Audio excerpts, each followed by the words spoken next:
Hello, Waterford Wesleyan Church Online. My name is Pastor Matt. I'm the assistant pastor here at Waterford Wesleyan Church, and we just got one announcement. It's really a reminder for you guys before we get to Pastor Paul's message, and it's this.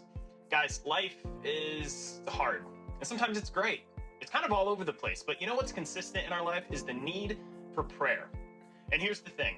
We have what is called a text to pray line open all the time. And what that means is that what you can do is text the word pray, P-R-A-Y, simple enough, to 518-223-8662. And what that's going to do is send you a prompt. You click on the prompt and you fill out what you need prayer for. Or, you know, if life's going really good and you're watching God work in your life, you just put in what God's doing in your life, because myself and Pastor Paul want to be able to pray with you. And that's what we're called to do as the church, as the family of God, as the bride of Christ, is to lift each other up in prayer all the time. So what you can do, whether good or bad, and you just feel like you need prayer, or you just want to celebrate, you want the church to be able to celebrate with you, text the word pray to 518-223-8662. And anything that you write there, whether it's a praise or a prayer request, is going to go in confidence to myself and Pastor Paul so that we can lift you up in prayer, no matter what's going on. So, again, that's the word pray to 518-223-8662. We want to hear from you guys. So, with all that out of the way, here's Pastor Paul.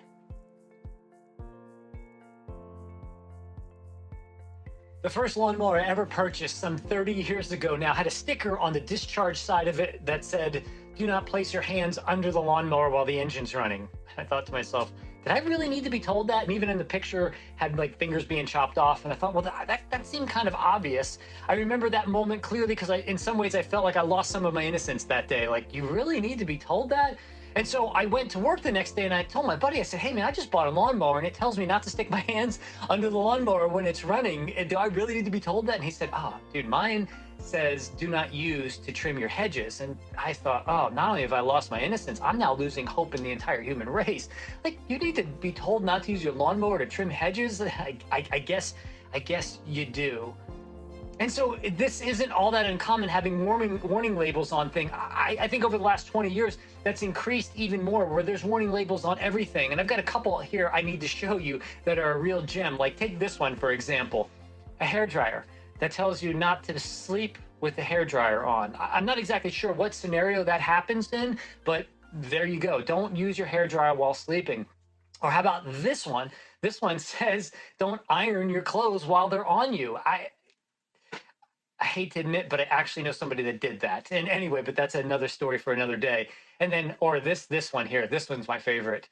Yeah, don't fold that stroller up with the kid still in it. Seems like you shouldn't have to tell somebody that, but apparently you do. Those are warning labels on a hairdryer, on an iron, on a stroller. And I've got some more that are just honorable mentions, like Silly Putty has a warning label on it that says don't use it as earplugs. I thought, that's actually probably a pretty decent use, but we're not supposed to.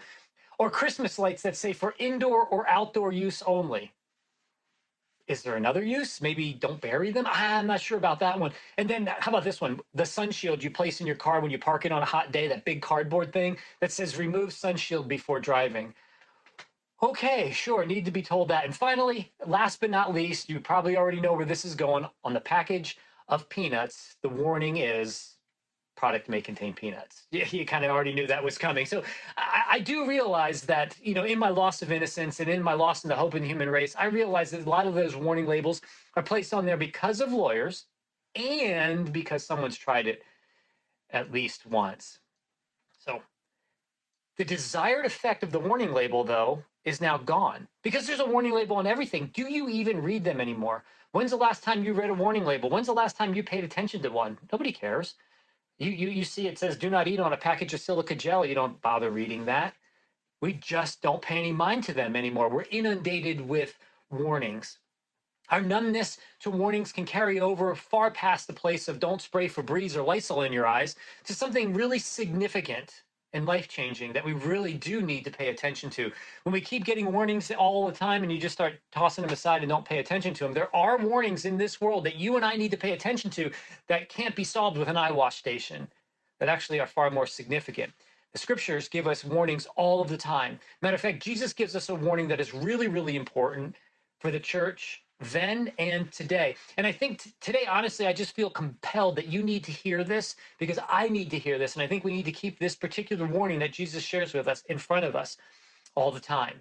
So let me show you. Let's not disregard this warning. Jesus gives us a warning for us here, now, today. This is found in Matthew chapter 7, beginning at verse 15.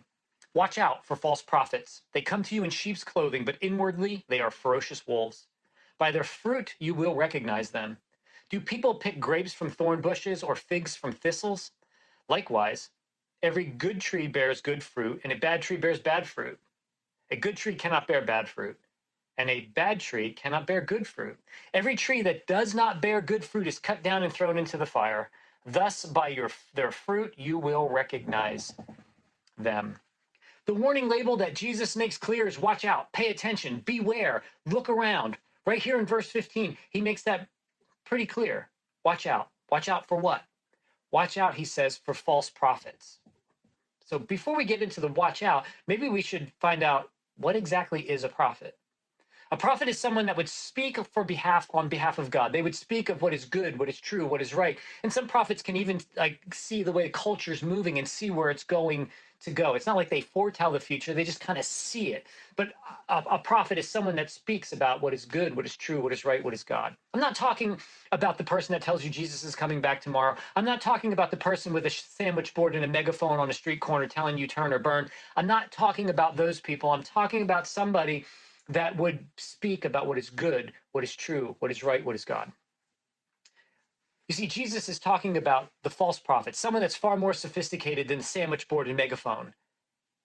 Beware of those, he's saying, that sound good, that sound religious, or even right, that sound right, that are motivated by something other than the goodness of God, that are motivated by fame, power, or money, and that still exists today inside and outside of the church. Look again at verse 15. Verse 15, Jesus describes a false prophet this way. Watch out for false prophets. They come to you in sheep's clothing, but inwardly they are ferocious wolves. The false prophet is what we need to pay attention to. Now, he starts by telling us, look at the outside, look at the appearance, look at what they present themselves as. And he says, they present themselves as a wolf in sheep's clothing. Now, for you and me, we kind of get the idea of what that means, but for the people of Jesus' day, they had a deeper understanding, a deeper reality of what that meant. You see, a shepherd would wear a sheepskin, and they'd wear it, flip it. They would wear it with the fleece on the inside to keep them warm and the skin on the outside. So imagine that. All shepherds do that. It was easy access for that kind of clothing. And so if you saw that shepherd, not in the field, but maybe walking through the marketplace, you would recognize that and go, that guy's a shepherd, right? I mean, that's it. Almost like, think of the idea of maybe like a uniform. You would say, oh, that person's a police officer. That person's in the military because of the way they're dressed. You would say the same about the shepherd. But inwardly, Jesus says those guys were something else. So outwardly, they appear to look a certain way. He's talking about the person that looks the part, looks like they're good, they're true and right. But without further inspection, you don't see that that particular person was a wolf, a ferocious wolf. So they have quick and easy access to their prey. Then he goes on, and he gives us another example of what to pay attention to, what to be looking at. And in verse 16, he says this, by their fruit, you will recognize them. Do people pick grapes from thorn bushes or figs from thistles? Again, Jesus is using something that is very common for the people of his time. For us, we get the illustration, but it's a little bit deeper for them, a little bit more practical and real. You see, in Jesus' day, in his time, or in his culture, there was a thing called a buckthorn, and a buckthorn had little black berries on it that could resemble grapes from a distance. So Jesus says, do people pick grapes from thorn bushes? And they're like, yeah, no, I've been duped by those before. That's what people are thinking. Or do they pick figs from thistles? There's a certain thistle that flowered like a fig, and people would be duped by those as well. And they're like, yeah, no, I've done that too. I've gone to get the grape and found out it was a thorn. I've gone to get the fig and found out it was a thistle. And I've also seen shepherds that maybe weren't really who they presented themselves to be. It's further inspection. It's closer inspection. It's taking a deeper look to find out what is true and what isn't. So now you can begin to see that Jesus is making a point that by general appearance, people may look like a prophet. They may even sound the part. They may even appear to be good and true and right, but they're not. And he tells us that there is a way then to determine, and this doesn't get murky here. It gets very clear of how you determine if somebody's on the side of what is good, what is true, what is right, what is God. Verse 17 and 18. Likewise, every good tree bears good fruit, but a bad tree bears bad fruit. A good tree cannot bear bad fruit, and a bad tree cannot bear good fruit. So how are you and I not to be duped today? Closer examination, further inspection, looking close to the details. You know who is on the side of Christ, not by what they wear, not by what they say, not even by what they claim, but by what they produce, the fruit in their life. What is their fruit? The fruit is their character, their conduct. What comes out of their life, not just what they present to you. Does the conduct of their life match their words? And I also want you to understand this. When Jesus says a good tree bears good fruit and a bad tree bears bad fruit, fruit is not theoretical. It's something that is tangible. It's real. You see it. Someone can tell you something, but you never see that produced in your life. You go, then it's not real. It's not just theory. It's far more than words. It's what comes out of a person's life, character, conduct. Good fruit tells you what they're all about. Bad fruit tells you what they're all about. It was many years ago. There was a church member here who, her name was Alice, and Alice was a really interesting, unique person. And Alice was in a nursing home due to paralysis. And I learned something very valuable from Alice multiple times. So with this one particular time, I went to visit with her at the nursing home, and I walked into her room, and on the TV was a news channel or something. I don't even remember what it was. And it was somebody promising something, and I kind of rolled my eyes, looking at the TV. And Alice just taught me something that day. And not to be so cynical, she pointed at the TV and she said, I'm not to judge that person. I'm called to be a fruit inspector. And I thought to myself, oh, that's exactly what you and I are called to do. I don't need to judge. I just need to look for the fruit. And isn't that exactly what Jesus is telling you and me? To pay attention to what that person not just says or what they look like, but what they actually produce in their life. Look, I realize that this isn't brain surgery, but I'm also aware that there are many voices speaking at you and to you, coming from all different directions that are not necessarily truthful, that are not necessarily on the side of Christ. They can be called false prophets. This is true in reality. People say that they are on the side of good. They are on the side of right is true, but the fruit of what they produce isn't there. The fruit is where truth and reality is discovered. They may say one thing and produce bad fruit. You know what's really going on then. Don't be drawn into the deception of the false prophet. Inspect fruit. That's what Jesus says, and that's what Alice told me too. Now you may think, I appreciate all this being deceived. Not me. I'm way too sharp for that. I'm not going to get duped by that. Before you think so, understand this. What makes this so tricky is fruit does not produce immediately. If you look at an apple tree, an orange tree, whatever it may be, it takes time for that fruit to be produced on that tree. And since it doesn't appear in a false prophet's life right away either, that gives you time to be drawn in until you're going, oh no, this person isn't what I thought they were. To the place where, and I can tell you, I've had these conversations far more than I'd like to admit, or to the place where someone's drawn in, where they'd rather defend the bad fruit or the lack of fruit in somebody's life than admit they've been duped. You see, this is the mastery of the false prophet, and you cannot, and I cannot be drawn into that. Pay attention to what people and which people and what they're speaking into your life and what you're allowing them to speak into your life.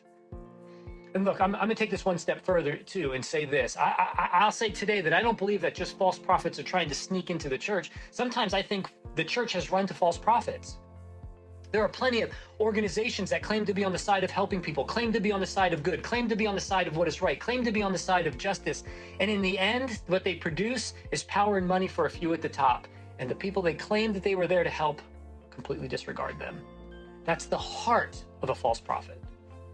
So it's everywhere, not just the church. Jesus says, beware of them. Inspect their fruit. By your fruit, he says in verse 20, you will recognize them. You see, truth always comes to the surface, every single time. Listen to what Jesus says in verse 19. Every tree that does not bear good fruit is cut down and thrown into the fire. In other words, it will all come to the surface and be seen for what it is. The truth will always come out. It just may take some time. For I am convinced throughout my life, what I've seen over and over and over again is the truth come to the surface. What is right and what is wrong in a person's life will always be revealed. Sometimes it just takes a little further inspection, and sometimes it just takes a little bit of time to look for the fruit. So for you and me today, what are we required to do? We're required to be fruit inspectors. I'm not sitting here telling you to judge everybody, but if somebody makes a powerful claim, make sure that fruit produces in their life that is in line with their claim. We as followers of Jesus must heed the warning for the church. Beware, look out, pay attention. Don't disregard this warning label. We are not to be led astray. We are not to be drawn into what is not rooted in the truth of who Christ is, to do the slower, harder work of being a fruit inspector. Examine who you are allowing to shape your life, shape your heart, shape your thoughts.